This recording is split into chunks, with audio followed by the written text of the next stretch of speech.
Entering the house, here's the mudroom / laundry area. Okay.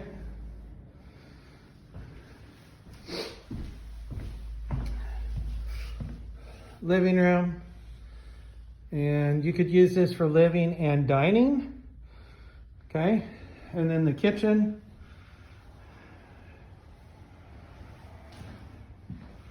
Now the kitchen is actually fairly clean and you know, I'd say it's usable. So really to make the house usable, I'd rip out the carpet and either replace it with carpet or click lock.